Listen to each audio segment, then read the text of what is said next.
ఏమండోయ్, రాత్రి వండిన అన్నాన్ని మార్నింగ్కి నేనెందుకు తింటాను అని మొహం మార్చేస్తున్నారా? ఇక ఆపేయండి అనస్. గోదావరి జిల్లాలో అయితే మిగిలిపోయిన అన్నాన్ని చూసి మురిసిపోతారే తప్ప పారేసే పనే ఉండదండి. హోటల్లో 100 రూపాయలు పెట్టి ఆర్డర్ చేసే జీరా రైస్ని ఇంట్లోనే 5 నిమిషాల్లో ఎలా చేయాలో చూపిస్తా వచ్చేయండి. ఫస్ట్ అయితే దీనికి కావాల్సిన ఇంగ్రీడియంట్స్ అండి: ఒక బిర్యానీ ఆకు, 2 లవంగాలు, ఒక దాల్చిన చెక్క, 2 పచ్చిమిరపకాయలు, 10 జీడిపప్పులు తీసుకోవాలి. 1.5 స్పూన్ జీలకర్ర తీసుకోవాలి. అలానే రైస్.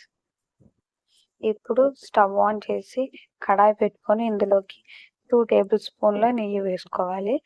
నెయ్యి అవైలబుల్గా లేని వాళ్ళు ఆయిల్ వేసుకొని కూడా చేసుకోవచ్చు, బట్ దీంట్లోకి అయితే నెయ్యినే ప్రిఫర్ చేస్తాను నేను. అప్పుడే నాకు టేస్ట్ అనేది వస్తుంది. ఇందులోకి ఇప్పుడు నేను బిర్యానీ ఆకు, దాల్చిన చెక్క, 2 లవంగాలు వేసి ఒక్క సెకండ్ అలా ఫ్రై చేసుకున్నాను అనమాట. తర్వాత జీడిపప్పును కూడా వేసి కొంచెం దోర రంగు వచ్చేంత వరకు అలా వేపుకున్నాను, ఫ్రై చేసుకున్నాను ఆయిల్లో.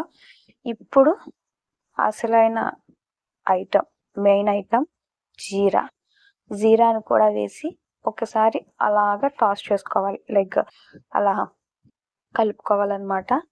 అవి చిటపటలాడేంత వరకు వేపుకోవాలి. ఇప్పుడు మనం ఇందులోకి రైస్ కూడా వేసేసి ఒక్కసారి దీన్ని బాగా కలుపుకోవాలి లో ఫ్లేమ్లో పెట్టి.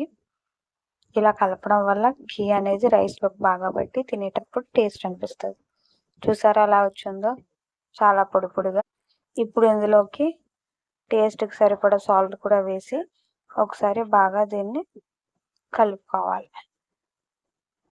ఇప్పుడు మనం కట్ చేసి పక్కన పెట్టుకున్న పచ్చిమిర్చి స్లైసెస్ కూడా ఇందులో వేసుకొని ఒక్క నిమిషం ఇలా కలుపుకొని స్టవ్ ఆఫ్ చేసేసుకోవడమేనండి. అంతేనండి, మన జీరా రైస్ రెడీ. ఒక్కసారి దీన్ని మీ ఇంట్లో ట్రై చేసి ఎలా వచ్చిందనేది నాకు కామెంట్ చేసేయండి. నచ్చితే లైక్ చేయండి. మరిన్ని వీడియోస్ కోసం నా ఛానల్ని సబ్స్క్రైబ్ చేసుకోండి.